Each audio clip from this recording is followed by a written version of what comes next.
স্বল্পতা।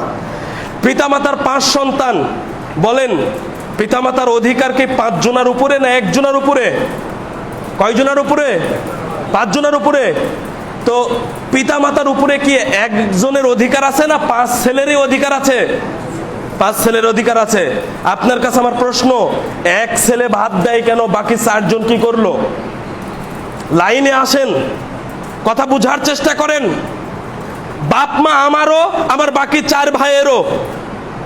বাপ মা যখন সারা বছর আমি খেতে দিচ্ছি, আমি পোশাক কিনে দিচ্ছি, আমি ঔষধের খরচ দিচ্ছি, আমি ডাক্তার দেখাচ্ছি, তখন আমার কাছে কি সেটা বোঝা মনে হবে না? আমার বউ কি বলবে? আমি আমাকে দিয়ে উদাহরণ দিচ্ছি, আপনারা ভুল বুঝবেন না, ভুল বুঝবেন না, কথা বোঝার চেষ্টা করেন। আমার বউ বলবে যে তোমার বাপ মাকে আমি একা শুধু রান্না করে দিব, বাকি আরো 4টা ছেলের বউ তো আছে। কি কথা ঠিক আছে? কেন কেন এই কথাটা বলবে? বলবে এই জন্য তার উপরে এটা বোঝা হয়ে যাচ্ছে, এটা তার উপরে বোঝা হয়ে যাচ্ছে, সে এটা মেনে নিতে পারবে না। তাহলে এবার আপনার কাছে প্রশ্ন করছি, আপনারা যারা 5 ভাই আছেন, বাপ মাকে এক ভাইয়ের উপরে চাপিয়ে দিয়েছেন, আপনারা কি ভাইয়ের প্রতি জুলুম করলেন না ন্যায় বিচার করলেন? বাপ মায়ের কাছে খাবার কি ওই ছেলে একাই খেত না বাকি 4 ভাইও খেয়েছেন? সারা বছর খেতে দিয়েছে নাকি ঈদের দিনে খেতে দিয়েছিল? কিছু কিছু ছেলে মনে করছে যে বাপ মাকে মনে হয় ঈদের দিনে একবেলা খাওয়ালে আর একটা পাঞ্জাবি আর একটা মায়ের শাড়ি কিনে দিলে দায়িত্ব মনে হয় পালন হয়ে গেল। আরে ভাই, আপনার কাছে আমার প্রশ্ন, আপনি কি বাবা মার কাছে এই 40, 50, 60 বছর বয়স পর্যন্ত শুধু ঈদুল ফিতর আর ঈদুল আজহার দিনে পোশাক পরেছেন আর খাবার খেয়েছেন, না বাকি 362 দিন খাবার খেয়েছিলেন, পোশাক পরেছিলেন? আপনি একদিন বাবা মাকে দিলেন মানে দায়িত্ব পালন হয়ে গেল? কি মনে করছেন আপনি? এক ছেলের উপরে সব চাপিয়ে দিয়েছেন, বিচারে কাঠগড়ায় জবাব দেওয়ার জন্য রেডি থাকেন। এক ভাইয়ের উপরে চাপিয়ে দিলেন কেন? 5 ভাই যদি দায়িত্ব পালন করতেন, বাবা মা বোঝা হইতো না। আজকে বাবা মা আমাদের উপরে বোঝা হয়ে গেছে। কেন হয়েছে? 5 ছেলে দেখে তো একজন। আপনার উচিত ছিল কি?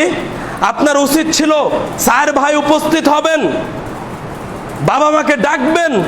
এইবার বাবা মাকে সহ 4 ভাই ওই ভাইকে বলবেন, ভাই পিতামাতার যেমন আমাদের উপরে হক আছে, আমাদেরও পিতামাতার উপরে হক আছে। পিতামাতা যেমন তোমাকে মানুষ করেছে, পিতামাতা আমাদেরকেও মানুষ করেছে। তুমি একা কেন কষ্ট করে বাবা মাকে দেখাশোনা করবে? আমরাও তো তার 4টা ছেলে আছি। সুতরাং এখন থেকে তুমি 1 মাস খেতে দিবে, খাবারের খরচ দিবে, তারপরে পোশাক আশাকের খরচ দিবে, ওষুধ কেনার খরচ দিবে, আমরাও 1 মাস করে দিব। তো 5 জনে 5 মাস হয়ে গেল। যদি এইভাবে পাল্টাপাল্টি করি, বাপ মাকে কি বোঝা মনে হবে? বাপ্পাকে বোঝা মনে হবে না?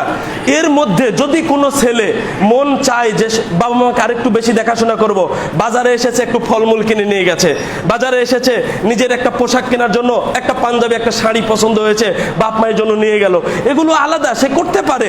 এইভাবে যদি 5 ভাই বসে একটা সুন্দর মীমাংসার মাধ্যমে বাবা মাকে দেখাশোনা করে, বলেন তো বাবা মা কারো কাছে বোঝা মনে হবে? কিন্তু আমরা কি করছি? আমরা বাবা মার কোনো খবরই রাখি না। খবর শুধু কার কাছে? এক ভাইয়ের কাছে। ঔষধ কেনার টাকা দিচ্ছে এক ভাই, খরচ দিচ্ছে ওই ভাই, খাওয়া দাওয়া করাচ্ছে সব এক ভাই। ওর কাছে তখন এই বিষয়গুলো বোঝা হয়ে যাচ্ছে। অথচ বাস্তব কথা খুব মনোযোগ সহকারে বোঝার চেষ্টা করেন। বিপরীতে কি ঘটে? যেই মেয়ে অর্থাৎ যেই বৌমা শ্বশুর শাশুড়িকে বেশি দেখাশোনা করে, ওই বৌমার প্রতি শ্বশুর শাশুড়ির দরদ কম।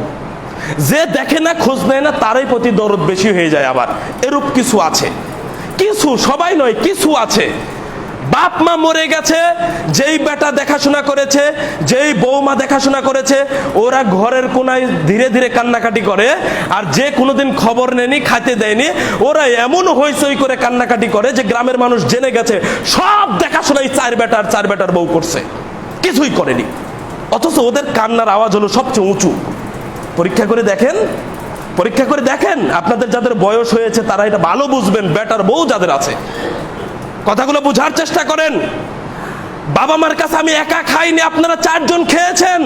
বাবা মা আমাকে একা খরচ দিয়ে পড়ায়নি, আপনাদেরকেও পড়াইছে।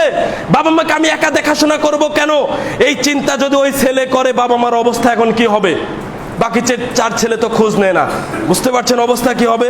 সম্মানিত উপস্থিতি, আজকে পরিস্থিতি এত জটিল যে এখানেও আমাদের ন্যায়পরায়ণতা নেই, পরিবারে উঠে গেছে ন্যায়পরায়ণতা।